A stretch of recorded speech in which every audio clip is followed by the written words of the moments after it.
Hi friends, this is Harsha. Welcome to my channel. అవును, మీరేమనుకుంటున్నారో అదే నిజం. ఆ అమ్మాయికి ఏం జరగకూడదో అదే జరిగింది. అసలు ఏం జరిగింది తెలియాలంటే ఈ వీడియో పూర్తిగా చూడండి, అస్సలు స్కిప్ చేయొద్దు. సరే, విషయంలోకి వెళ్తే జనాలకి ఎంతమంది ఎన్నిసార్లు ఎన్ని రకాలుగా చెప్పినా సరే నీళ్ళు లేని నూతులోనే తూకుతారంటారు. నీళ్ళున్న నూతులో దూకండ్రా స్వామి, బయటకు పోయి పడతారు అంటే లేదు లేదు, మాకు నీళ్ళు లేని నూతే కావాలి, అందులోనే మేము దూకుతామని చెప్పేసి అంటారు. బాబు మహానుభావుడా, నువ్వెక్కడి నుంచి వచ్చినావు? నువ్వు జనాల నుంచి వచ్చావు కదా అంటే, అవును నేను కూడా జనాల నుంచి వచ్చాను, నాకు తెలుసు, అందుకే నేను వీడియో పెడుతున్నాను. సో అసలు ఏం జరిగిందంటే, ముంబైలో ఒక అమ్మాయి ఉంది. ఆ అమ్మాయి ఒక ఫార్మసిస్ట్ కంపెనీలో పనిచేస్తుంది. తన డ్యూటీ అయిపోయిన తర్వాత ఇంటికి వచ్చేసి పడుకొని రెస్ట్ తీసుకుంటుంది. అప్పుడు ఒక కాల్ వచ్చింది. ఏంటి ఆ కాల్ అంటే, మేడం మీరు పలానా రోజు ఒక చెక్ ఇచ్చారు కదా పలానా వ్యక్తికి, సో చెక్ బౌన్స్ అయింది, దీనివల్ల చెక్ మీకు అరెస్ట్ వారెంట్ వచ్చింది, సో మిమ్మల్ని అరెస్ట్ చేయడానికి పలానా పోలీసులు వస్తున్నారు, మీరు ఎక్కడికి వెళ్ళొద్దు అక్కడే ఉండండి అని చెప్పేసి అన్నది. అవతల వ్యక్తి అన్నారు. తను ఏం చేయాలో తనకు అర్థం అవ్వలేదు, ఫుల్ షివరింగ్ అయిపోయింది, భయపడిపోయింది.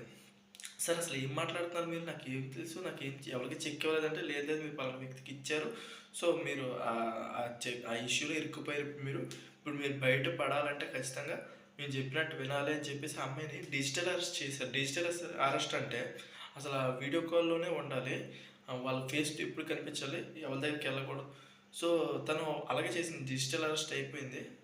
వాళ్ళు ఏం చెప్తే అది చేస్తుంది. అయితే ఇందులోంచి బయటపడే మార్గం ఏమైనా ఉందా సార్ అని చెప్పేసి ఆ అమ్మాయి అడిగింది. వాళ్ళు ఏం చేశారంటే, పలానా హోటల్కి రండి, మీరు మాట్లాడదాం, ఏదో సెటిల్మెంట్ చేసుకుందాం అని చెప్పేసి వాళ్ళతో చెప్పడం జరిగింది, ఆ అమ్మాయితో చెప్పడం జరిగింది. వాళ్ళు ఆ అమ్మాయి కూడా అక్కడికి వెళ్ళిన తర్వాత, నువ్వు కమిట్మెంట్ మాకు ఇస్తే నువ్వు వదిలేస్తాము, మిమ్మల్ని ఈ చెక్ బౌన్ కేసు అనేది బయట పడకుండా చూస్తామని చెప్పేసి వాళ్ళు అంటారు. అమ్మాయి కూడా సరే అని చెప్పి ఒప్పుకొని అక్కడ తప్పు జరిగిపోయింది. సో వాళ్ళు ఏం చేశారంటే, సీక్రెట్గా అక్కడ వీడియో తీయడం జరిగింది.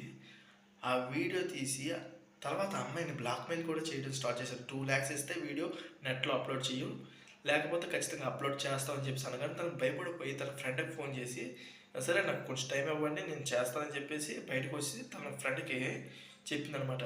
సో తన ఫ్రెండ్ వీళ్ళిద్దరు కలిపి పోలీస్ స్టేషన్కి వెళ్ళి కొంచెం ఇన్ఫర్మేషన్ చెప్పారనమాట, ఇలా సార్ ఇలా జరిగింది. వాళ్ళంటే, సార్ మీరు ఎలా నమ్ముతారండి, పోలీసులు డైరెక్ట్ మిమ్మల్ని అప్రోచ్ అవుతారు, డైరెక్ట్గా వస్తారు, కానీ ఇలా వీడియో కాల్ చేసి ఇలా చేయరు. సో అని చెప్పేసి వాళ్ళ దగ్గర ఇన్ఫర్మేషన్ తీసుకొని వాళ్ళు అరెస్ట్ చేయడం అయితే జరిగింది. సో వాళ్ళే కాదు, చాలామంది ఇప్పుడు తెలియట్లేదు, ఇప్పుడు తను బయటపడింది, బయటపడిన వాళ్ళు చాలామంది ఉన్నారు. సో ప్రతి ఒక్కరికి కూడా ఈ వీడియో షేర్ చేయండి, ప్రతి ఒక్కరు తెలుసుకోవాలి ఈ డిజిటల్ అరెస్ట్ అంటే ఏంటి, ఇవన్నీ కూడా వాళ్ళకి తెలియాలి ప్రతి ఒక్కరికి. మోడీ గారు కూడా ఈ విషయం సీరియస్గా తీసుకున్నారు. సో అందుకే మొన్న జరిగిన మన్ కీ బాత్ ప్రోగ్రాంలో కూడా ఈ విషయాన్ని ప్రస్తావించారు, డిజిటల్ అరెస్ట్ గురించి.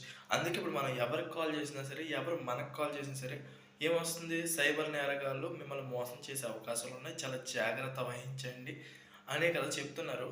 సో ఏంటంటే, ఈ వీడియో మనకు తెలుసు, ఇది ఇప్పుడు మీరు చూస్తున్నారు కాబట్టి మీకు తెలుస్తుంది, తెలియని వాళ్ళు చాలామంది ఉన్నారు కాబట్టి అందరికి చెప్పాల్సిన బాధ్యత మనకు ఉంది.